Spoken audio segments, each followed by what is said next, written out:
Date है आज 16 दिसंबर 2020 और आज हम इन टॉपिक पर चर्चा करेंगे। पहला, ज्योग्राफिकल टर्म।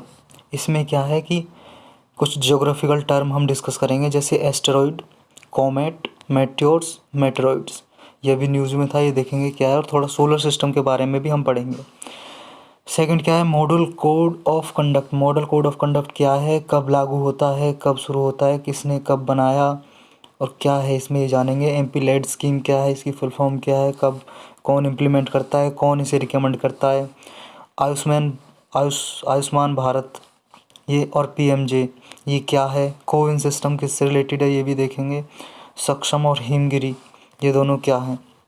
तो आइए चलते हैं अपने फर्स्ट टॉपिक पे। फर्स्ट टॉपिक क्या है, फर्स्ट टॉपिक पहले हम ये जोग्राफिकल टर्म जानने से पहले ये देख लेते हैं न्यूज़ में क्यों था। एक जेमिनी है जी, जेमिनी अभी न्यूज़ में था, Gemini Meteor shower. Gemini Meteor shower का मतलब है जी मेटेओर। अभी मैं बताऊंगा मेटेओर क्या होते हैं। अभी जेमिनी मेटेओर का शावर मतलब एक तरह से बारिश की तरह ऊपर से आसमान से गिरता हुआ देखे गए जेमिनी मेटेओर्स। तो इस वजह से ये न्यूज़ में था। अब थोड़ा सोलर सिस्टम के बारे में जानते हैं, तब आपको मेटेओर्स वगैरह ये सब समझ में आएंगे, एस्टेरॉइड वगैरह सब। थोड़ा सोलर सिस्टम के बारे में देखते हैं। ये जी हमारा सोलर सिस्टम, अगर ऊपर आसमान में देखें तो ऐसा कुछ दिखता है। ये है बीच में सन, और सन के चारों ओर ऐसे सारे प्लैनेट राउंड रिवॉल्व कर रहे हैं, घूम रहे हैं चारों ओर। याद रखना, सन के चारों ओर घूमने को रिवॉल्यूशन बोलते हैं। Revolution, revolution.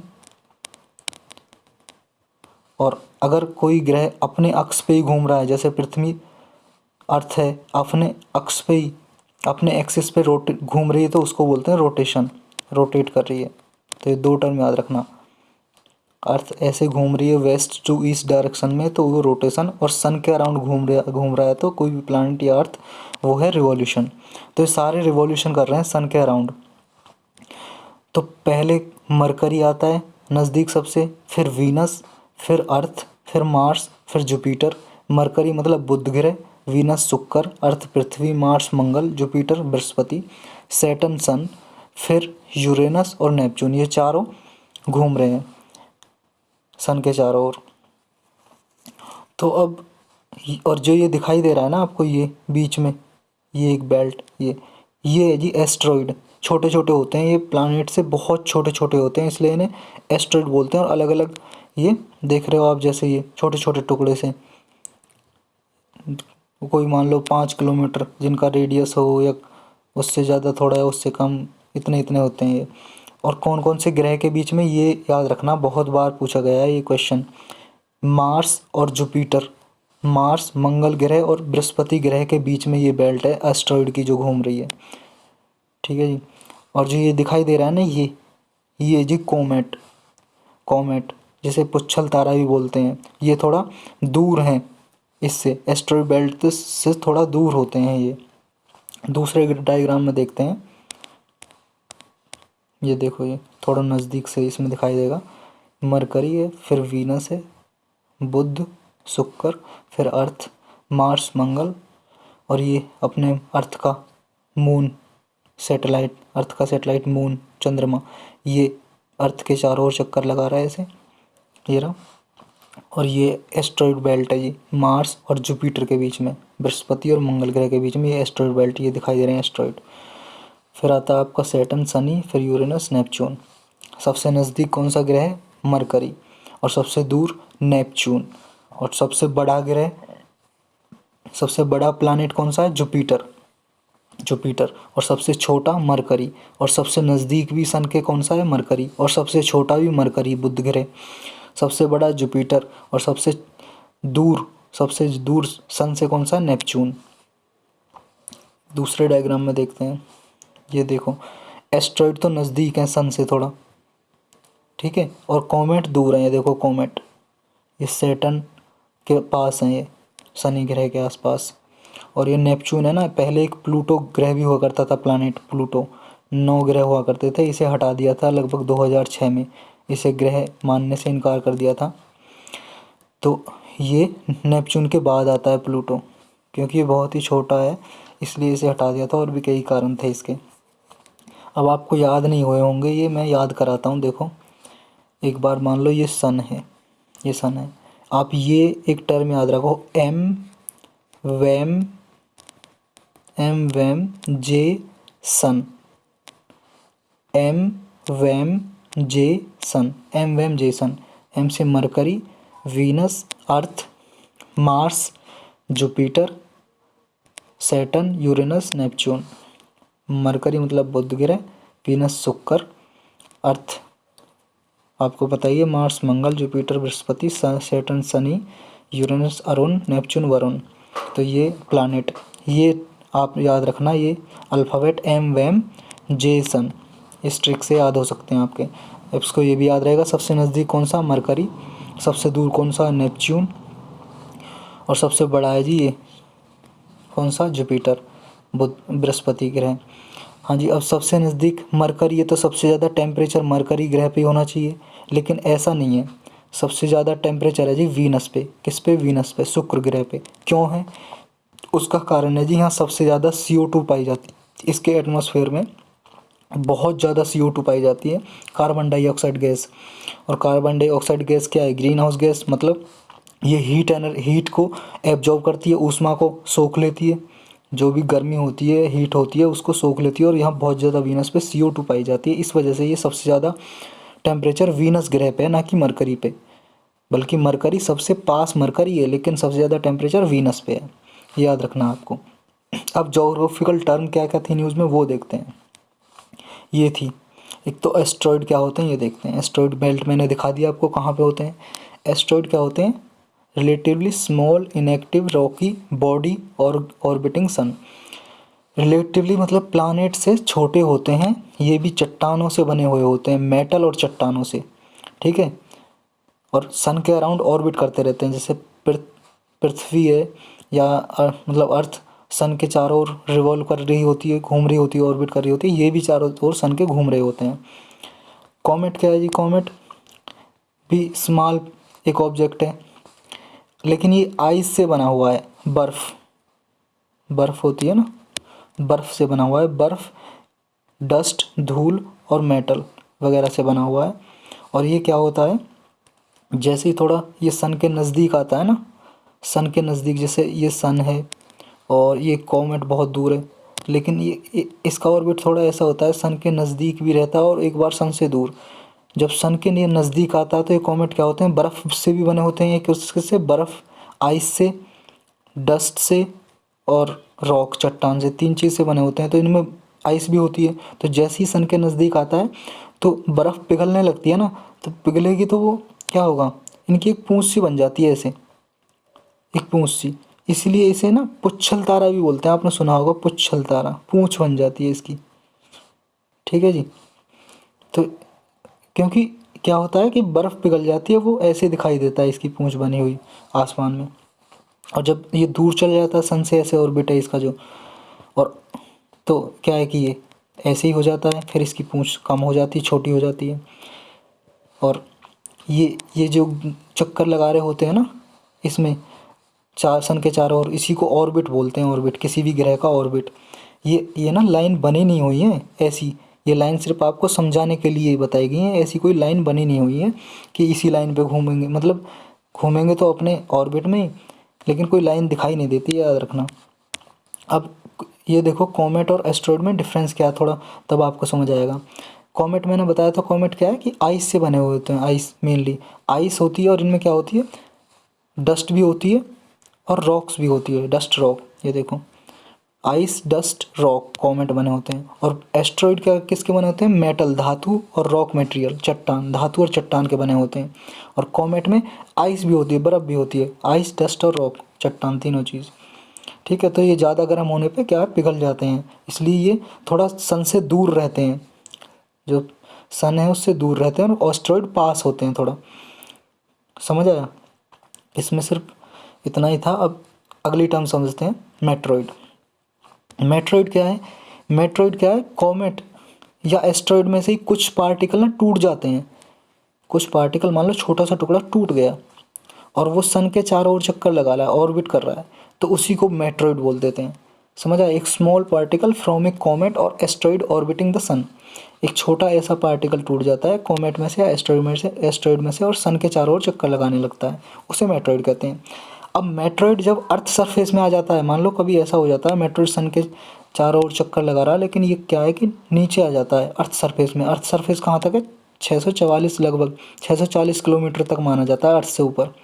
हमारी पृथ्वी है, पृथ्वी से ऊपर 640 किलोमीटर तक लगभग एटमॉस्फेयर माना जाता है। और जब ये मेट्रॉइड क्या है कि अर्थ के एटमॉस्फेयर में आ जाता है नीचे गिरता हुआ, तो इसे मेट्रॉइड बोल देते हैं। मेटियोर बोल देते हैं, मेटियोर। समझ आया? Light phenomena which results when a meteoroid enters the earth's atmosphere and vaporise. Earth के एटमॉस्फेयर में आ जाता है ये, और ये भी बने तो होते हैं, ये कॉमेट से आया या एस्ट्रॉइड से। कॉमेट से आया मतलब आइस भी होती है इनमें, डस्ट, रॉकी। तो अर्थ के एटमॉस्फेयर में आएंगे तो ये क्या है कि यहीं पे वेपराइज भी हो जाता है, मतलब इवेपोरेट हो जाता है, भाप बन के उड़ जाता है। तो ये अर्थ सरफेस में आ जाता है तो मेट्योर बोलते हैं इसको फिर। और मेटेराइट क्या है? जब ये अर्थ सरफेस में तो आया मेट्रॉइड से ही सारी कहानी चल रही है। मेट्रॉइड जब अर्थ के एटमॉस्फेयर में आया तो मेटियोर बोल दिया। और जब ये मेटियोर अर्थ के एटमॉस्फेयर में तो आया, लेकिन अर्थ के सरफेस तक आ गया ये मेटेरॉइड। और मेटियोर जो आया है, मेटेरॉइड से मेटियोर बोला, मेटियोर से मेटेराइट बना। कैसे? मेटेरॉइड को मेटियोर बोलते हैं जब अर्थ के एटमॉस्फेयर में आ जाएगा, और जब ये मेटियोर अर्थ के एटमॉस्फेयर में तो आ गया और उसके बाद अर्थ सरफेस पे आ गया, तो तब इसे बोल देंगे मेटियोराइट। देख लो एक बार definition. A meteoroid that survives its passage through the earth's atmosphere and lands, मतलब लैंड्स का मतलब अर्थ सरफेस पे आ गया, अपॉन द अर्थ सरफेस पे लैंड कर गया, जैसे जहाज लैंड करता है ना, ऐसे। बस इतना ही था इसमें। चलते हैं नेक्स्ट टॉपिक पे। नेक्स्ट है जी मॉडल कोड ऑफ कंडक्ट। अभी न्यूज़ में इसलिए था ये क्योंकि केरल के चीफ मिनिस्टर कौन है? पिनाराई विजयन ने क्या किया कि कोविड-19 वैक्सीन को फ्री प्रोवाइड करने के लिए लोगों से कहा कि पूरे स्टेट में कोविड-19 वैक्सीन फ्री दी जाएगी। तो इससे प्रॉब्लम क्या है? प्रॉब्लम ये जी, वहाँ पे अभी लोकल बॉडीज़ के इलेक्शन चल रहे थे केरल में। तो इस टाइम पे मॉडल कोड ऑफ कंडक्ट क्या रहता है? इन्फोर्स में रहता है।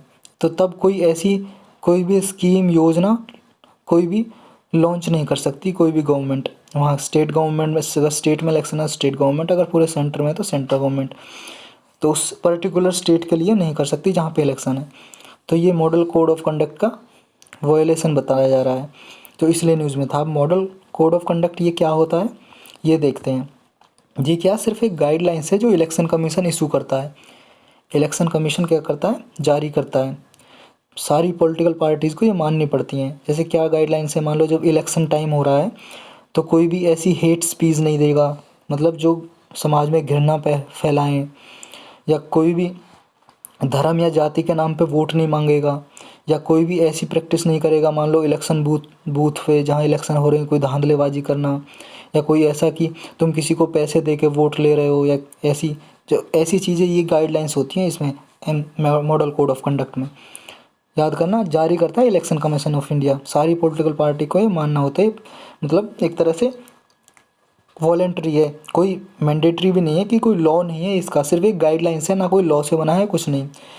ये सिर्फ सपोर्ट करते हैं क्योंकि आर्टिकल 324 के अंदर क्या है कि इलेक्शन कमीशन की ड्यूटी है कि उसे फ्री एंड फेयर इलेक्शन कराने हैं। फ्री फेयर मतलब बिना धांधलेबाजी, बिना रिश्वत के, और अच्छे से फेयर इलेक्शन होने चाहिए कराने। तो इसलिए सपोर्ट करता है MCC, model code of conduct. याद करना, इसके लिए कोई लॉ भी नहीं है और ना ही ये कॉन्स्टिट्यूशन में है मॉडल कोड ऑफ कंडक्ट। सिर्फ इलेक्शन कमीशन गाइडलाइंस इश्यू करता है, ठीक है जी। इसका कोई स्टैट्यूटरी स्टेटस नहीं है, मतलब कोई ना तो लॉ में है, किसी कानून में है, और ना ही कॉन्स्टिट्यूशन में दिया हुआ है। ये सिर्फ फ्री एंड फेयर इलेक्शन करने के लिए दिया जाता है। ये ऑब्जेक्टिव है इसका। ऑब्जेक्टिव मतलब टारगेट, एम, लक्ष्य।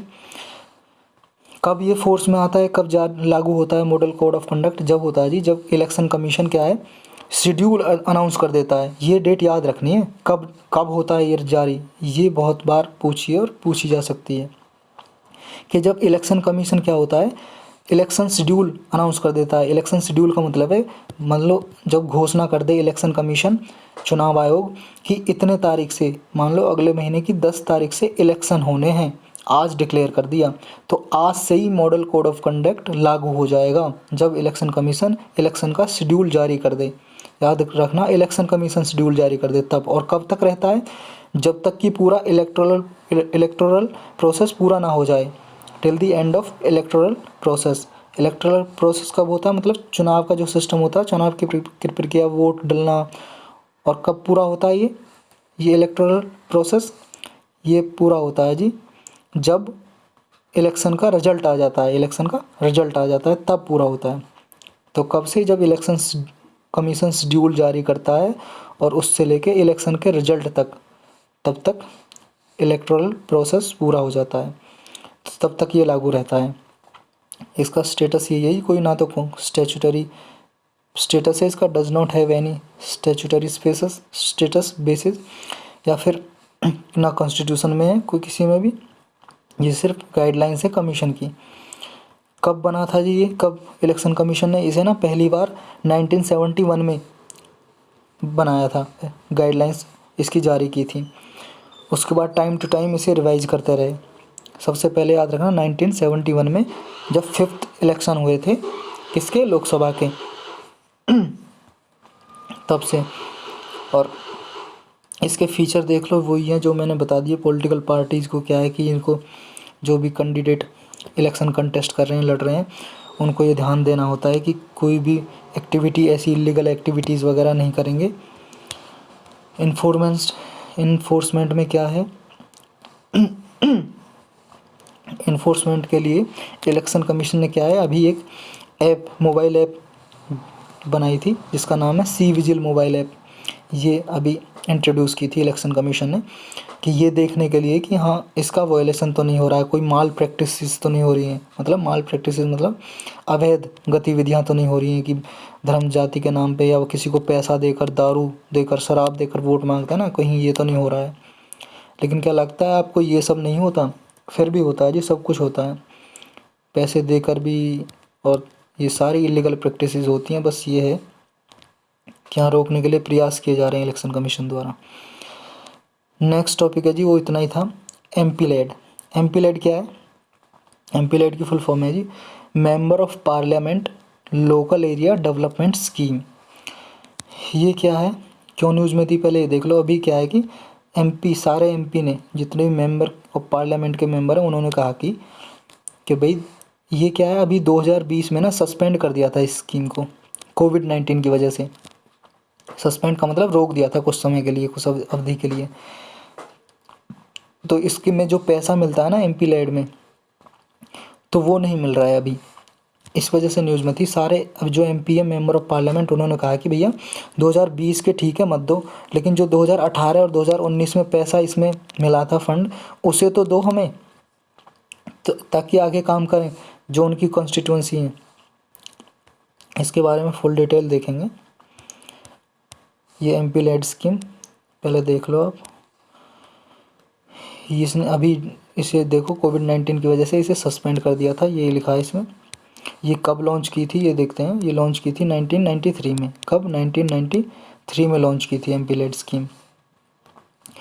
और इसके किस लिए की थी? इसमें क्या है कि जो मेंबर, पार्लियामेंट के मेंबर होते हैं, वो रिकमेंड करते हैं काम अपनी कॉन्स्टिट्यूंसी में।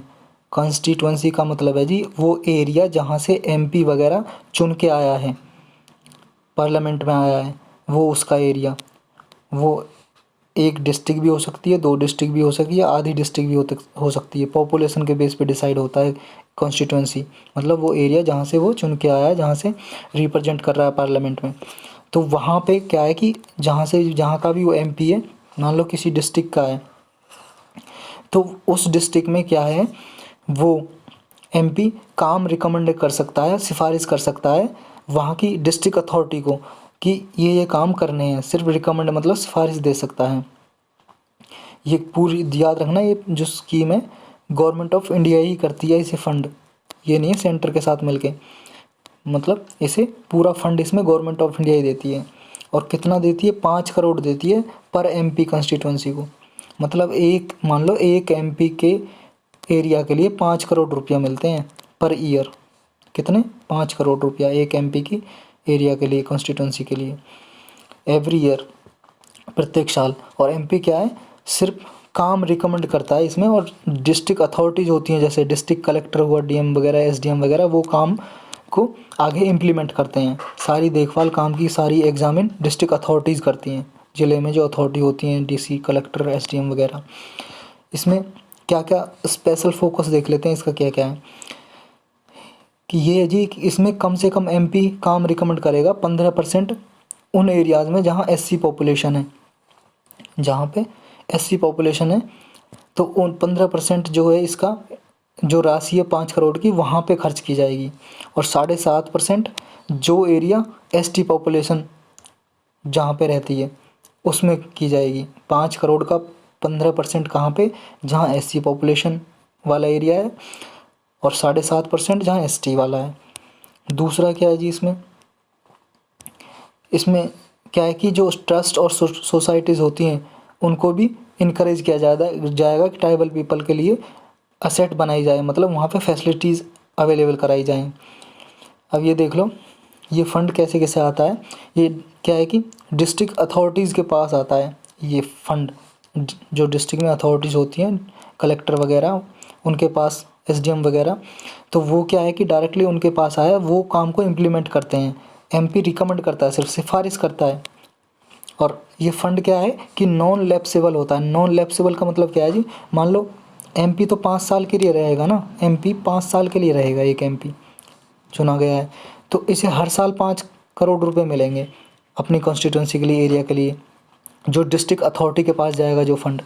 अब मान लो एक साल में 4 करोड़ ही खर्च हुए, 1 करोड़ बच गया, एक साल में 4 करोड़ खर्च हुए और 1 करोड़ रुपया बच गया उस साल में, तो ये क्या है, 1 करोड़ अगले साल जुड़ जाएगा। जैसे अगले साल तो 5 करोड़ फिर मिलेंगे, तो 1 करोड़ 6 करोड़ हो जाएगा, फिर 6 करोड़ खर्च कर सकते हैं। तो ये होता है नॉन लैप्सेबल। और अगर ये मान लो ये वापस ले लेती गवर्नमेंट तो ये हो जाता लैप्सेबल। तो क्या है कि गवर्नमेंट ये 1 करोड़ रुपया फिर दोबारा अगले साल जुड़ जाता है, तो इसे ही बोलते हैं नॉन लैप्सेबल है ये फंड, कि जो बच गया अगले साल कंटिन्यू हो जाएगा। यही लिखा है इसमें, कैरीड फॉरवर्ड सब्सिक्वेंट ईयर्स। और एमपी का रोल क्या है, सिर्फ रिकमेंडरी है। रिकमेंडेटरी का मतलब है कि सिर्फ सिफारिश कर सकता है, वो सिफारिश करेगा, और इम्प्लीमेंट कौन करेंगे, डिस्ट्रिक्ट अथॉरिटी करेंगे, एसडीएम वगैरह, डीएम वगैरह, कलेक्टर वगैरह, जो भी क्या क्या काम करना है। एमपी बता सकता है कि भाई वाटर की फैसिलिटी नहीं है यहाँ पे, पानी की फैसिलिटी कराओ पीने की। और एक चीज़ और इम्पोर्टेंट है, ये इस बार एग्ज़ाम में भी पूछी थी ये स्टेटमेंट, कि कम से कम 10%, मान लो कोई भी प्रोजेक्ट है, पानी की फैसिलिटी हुई है या कुछ भी प्रोजेक्ट, कोई वहाँ पे कुछ भी रोड वगैरह कुछ भी बना है उस 5 करोड़ में से, उसका कम से कम 10% जो प्रोजेक्ट है वो डिस्ट्रिक्ट अथॉरिटी इंस्पेक्ट करेंगे, मतलब जांच करेंगी हर साल कि 10% प्रोजेक्ट की, कि 10% प्रोजेक्ट कम से कम हुआ है या नहीं हुआ है, ये जांच करेंगी। जितना भी काम हुआ है ना उसका 10% जो प्रोजेक्ट है उसकी जांच करने जाएंगे हर साल, कम से कम, एटलीस्ट याद रखना, एटलीस्ट 10% को इंस्पेक्ट करेंगी, जांच करेंगी डिस्ट्रिक्ट अथॉरिटी। इसमें रिकमेंड कहाँ कहाँ पे दे सकता है एमपी, ये देखते हैं। अगर कोई लोकसभा का मेंबर है ना, तो सिर्फ जहाँ से वो चुना गया है वहीं पे ही वो फंड के लिए सिफारिश कर सकता है। जैसे मान लो एक कोई भी डिस्ट्रिक्ट से चुना गया है कोई भी एमपी, उस डिस्ट्रिक्ट में ही लोकसभा का जो मेंबर है उसमें ही रिकमेंड सिफारिश कर सकता है, ठीक है। लेकिन अगर राज्यसभा का इलेक्टेड मेंबर है कोई भी, तो वो पूरे स्टेट में जिस स्टेट से है वो, उस स्टेट में पूरे में कहीं पे भी वो रिकमेंड कर सकता है वर्क, कि यहाँ काम करने के लिए, कहीं भी काम करने के लिए। और जो नॉमिनेटेड मेंबर है, कुछ नॉमिनेटेड मेंबर होते हैं ना लोकसभा और राज्यसभा में, लोकसभा में 2, राज्यसभा में 12 है, तो वो ये क्या है कि इलेक्शन नहीं होता है इनका, प्रेसिडेंट अब नॉमिनेट करता है इन्हें, ठीक है। तो वो पूरी कंट्री में कहीं पे भी काम रिकमेंड कर सकते हैं। ये चीज़ तीनों याद रखनी है। लोकसभा मेंबर कहाँ पे, सिर्फ वहीं पे कर सकता है जहाँ से आया है वो चुन के अपनी कॉन्स्टिट्यूंसी से। इलेक्टेड मेंबर राज्यसभा के पूरे स्टेट में कहीं पे भी कर सकते हैं, और नॉमिनेटेड मेंबर पूरे कंट्री में कहीं पे भी कर सकते हैं। इसमें इतना ही था। आयुष्मान भारत के बारे में देखते हैं। आयुष्मान भारत क्या है कि हेल्थ फैसिलिटी अवेलेबल कराने के लिए स्कीम को लॉन्च किया था। कब किया था इसे? 2018 में। 2018 में लॉन्च किया था इसे। और किसकी रिकमेंड पे? ये एक नेशनल हेल्थ पॉलिसी बनाई गई थी 2017 में। नेशनल हेल्थ पॉलिसी बनाई थी गवर्नमेंट ने 2017 में। तो उसके द्वारा रिकमेंड करके इसे लॉन्च किया था आयुष्मान भारत को 2018 में। किस लिए? ताकि यूनिवर्सल हेल्थ कवरेज अचीव की जा सके। यूनिवर्सल का मतलब ही हर, चाहे गरीब हो, चाहे अमीर हो, पुअर हो या रिच हो, सबको हेल्थ फैसिलिटी अवेलेबल कराई जा सकें। हॉस्पिटल की सुविधा, दवाई, जब भी कोई बीमारी है उसके लिए इलाज उपलब्ध किया जा सके, इसके लिए। और सस्टेनेबल डेवलपमेंट गोल को अचीव किया जा सके। ये सस्टेनेबल डेवलपमेंट गोल क्या है जी? क्या है कि 2015 में ना यूनाइटेड नेशन के जितने भी मेंबर हैं उन्होंने इनको अडेप्ट किया था कि सस्टेनेबल डेवलपमेंट गोल निर्धारित किए थे कि 2015 से लेकर 2030 तक हम इन गोल को अचीव कर लेंगे। कुछ उसमें गोल रखे थे, जैसे गरीबी को घटाना है, पॉवर्टी को घटाना है, या जैसे हेल्थ फैसिलिटी अवेलेबल कराना है सबको, कुछ बीमारियों को मिटाना है, ड्रिंकिंग वाटर फैसिलिटी सबको अवेलेबल करानी है। ऐसे करके कुल मिला के 17 गोल हैं। कितने? 17 गोल हैं। 17 गोल हैं और 169 टारगेट है, याद रखना। 169 टारगेट हैं और 17 गोल हैं। ये 2030 तक अचीव करने हैं यूनाइटेड नेशन के मेंबर को। यही है सस्टेनेबल डेवलपमेंट गोल। अब आयुष्मान भारत को देखते हैं। ये क्या है कि पहले क्या होती थी? सेक्टरल और सेगमेंटेड अप्रोच होती थी हेल्थ फैसिलिटी देने के लिए, हेल्थ सर्विस देने के लिए। और ये क्या है? Need based health care service है, नीड बेस्ड। सेक्टरल सेगमेंट का मतलब है कि पहले एक सेक्टर को, मान लो SC ST को, कि इनको सुविधा दी जाए, हेल्थ फैसिलिटी दी जाए, ऐसे टारगेट किया जाता था एक सेक्टरल सेगमेंट को। अब क्या है कि ये नीड बेस्ड है। कोई भी गरीब है, गरीब को टारगेट, जिसे नीड है, हेल्थ फैसिलिटी चाहिए, गरीब है, उसके पास पैसे नहीं है और गरीब है वो उसको उसको ये फैसिलिटी दी गई है। और लगभग इसमें 5 करोड़ फैमिलीज़ को इंक्लूड किया गया, 5 करोड़ फैमिलीज़ को। यही है। और इसमें इसके दो कंपोनेंट हैं। कौन कौन से आयुष्मान भारत के? ये जी, एक तो हेल्थ और वेलनेस सेंटर आयुष्मान भारत के अंदर। इसमें क्या है कि छोटे जो एरिया है, गांव वगैरह में प्राइमरी हेल्थ केयर सिस्टम उपलब्ध हो, मतलब एक जैसे डिस्पेंसरी वगैरह, छोटा हॉस्पिटल वगैरह की तरह, कि जो गरीब पीपल के घर के पास हो, बिल्कुल दवाई वगैरह उपलब्ध हो सकें छोटी मोटी बीमारी के लिए, उसे बोलते हैं हेल्थ और वेलनेस सेंटर। दूसरा क्या है कि इसका, ये प्रधानमंत्री जन आरोग्य योजना। अभी ये न्यूज़ में थी, इसलिए ये आयुष्मान भारत न्यूज़ में आया। अब इसे देखते हैं। आयुष्मान भारत के अंदर प्रधानमंत्री जन धन योजना, या PMJ भी बोलते हैं इसे, याद करना। आयुष्मान भारत के दो कंपोनेंट है, एक तो हेल्थ एंड वेलनेस सेंटर, ये हेल्थ एंड वेलनेस सेंटर, और दूसरा जी ये PMJ, प्रधानमंत्री जन आरोग्य योजना। अब इसे देखते हैं क्या है। ये क्या है? वर्ल्ड की लार्जेस्ट हेल्थ इंश्योरेंस स्कीम है। इसमें क्या इंश्योरेंस मिलता है? इंश्योरेंस मिलता है पुअर फैमिलीज़ को। कितने का? 5 लाख रुपए का पर फैमिली। याद करना, पर फैमिली है, पर पर्सन नहीं है। मतलब एक फैमिली को, एक परिवार को 5 लाख का इंश्योरेंस कवर मिलता है इसमें, पर ईयर। हर साल 5 लाख रुपए का एक फैमिली को मिलता है। याद रहिए, इसे याद कर लेना। पर पर्सन नहीं है, एक आदमी को नहीं मिलता, पूरी परिवार को 5 लाख रुपए का मिलता है, और हर साल, पर ईयर 5 लाख पर फैमिली पर ईयर। किस लिए? सेकेंडरी और टर्सरी केयर के लिए। सेकेंडरी और टर्सरी केयर के लिए hospitalisation across public and private, दोनों में। गवर्नमेंट हॉस्पिटल में भी और प्राइवेट हॉस्पिटल में, दोनों भी। प्राइवेट हॉस्पिटल वो जो गवर्नमेंट निर्धारित करेगी कि इन प्राइवेट हॉस्पिटल में ये फ्री उपलब्ध कर सकते हैं इलाज गरीब लोग, तो वो गवर्नमेंट ऑफ इंडिया स्पेसिफाई करेगी। तो दोनों में याद रखना, पब्लिक और प्राइवेट हॉस्पिटल दोनों से ये सुविधा प्राप्त कर सकते हैं। 5 लाख रुपए तक का फ्री इलाज करा सकते हैं पर फैमिली पर ईयर, याद रखना। और किसके लिए? सेकेंडरी और टर्सरी केयर के लिए। इसमें प्राइमरी नहीं है, याद रखना। प्राइमरी आयुष्मान भारत का तो कंपोनेंट है, आयुष्मान भारत का, लेकिन प्राइमरी केयर इसमें देखी जाती है ना, हेल्थ एंड वेलनेस सेंटर में प्राइमरी केयर। और इसमें PMJ में देखी जाती है सेकेंडरी और टर्सरी। प्रधानमंत्री जन आरोग्य में सेकेंडरी और टर्सरी के लिए, ये याद रखनी है। और ये चीज़ 5 लाख पर फैमिली पर ईयर। ये लगभग 10 करोड़ पुअर फैमिलीज़ को, ये देखो 10 करोड़ पुअर फैमिलीज़ को, जो गरीब हैं उनको ये क्या है, सपोर्ट करेगा, कवर करेगा, कवरेज करेगा।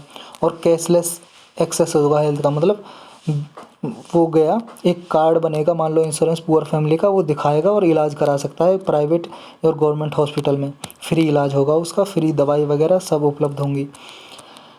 इसको इस फैमिली के साइज़ का कोई रेस्ट्रिक्शन नहीं है कि भाई 5 लोगों की फैमिली होनी चाहिए या 10 की, कितनी फैमिली हो, पर फैमिली 5 लाख रुपए का मिलेगा।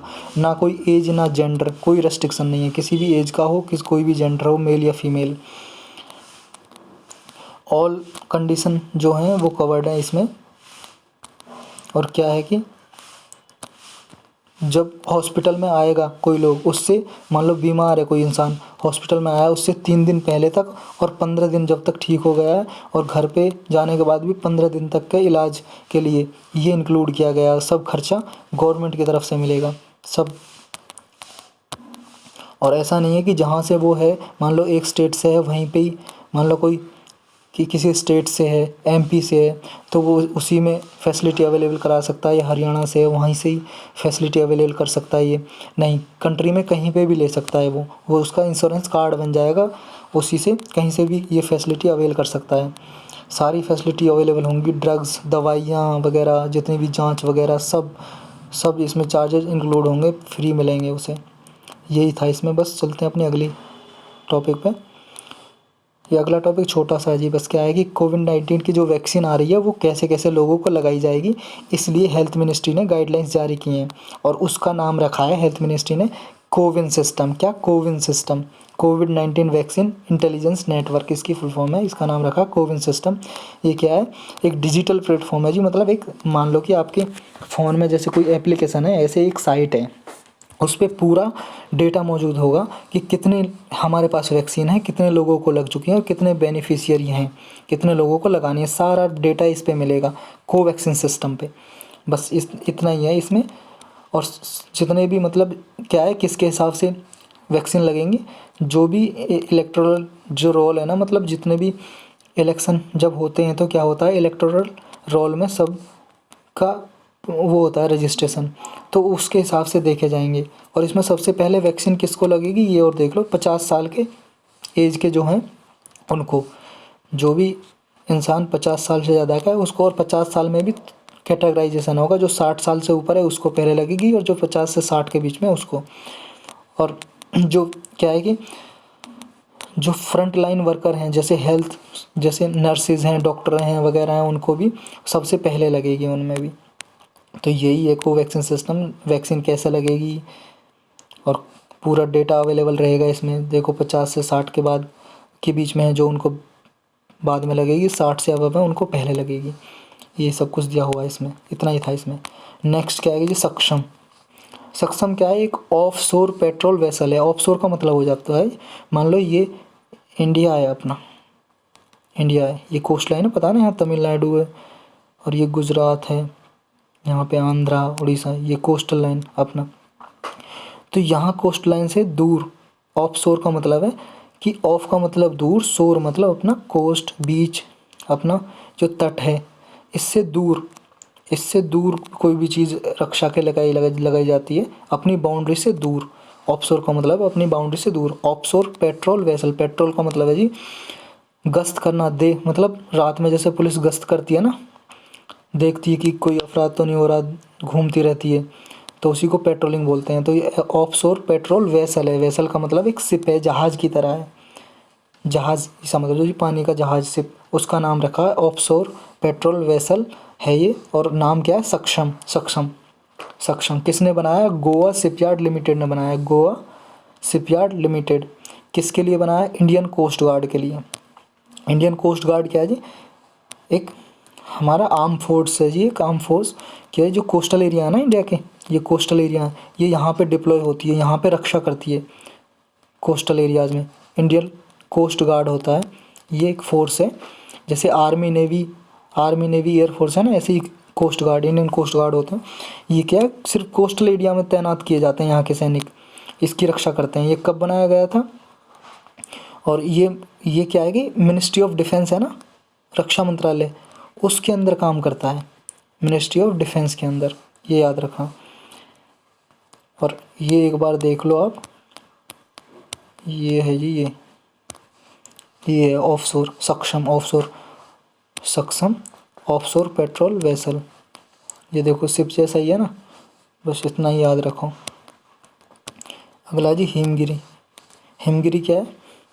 हिमगिरी क्या है कि स्टील फ्राइगेट्स है। ये भी ऐसा ही दिखता है शिप की तरह, याद रखना ऐसा ही दिखता है ये भी।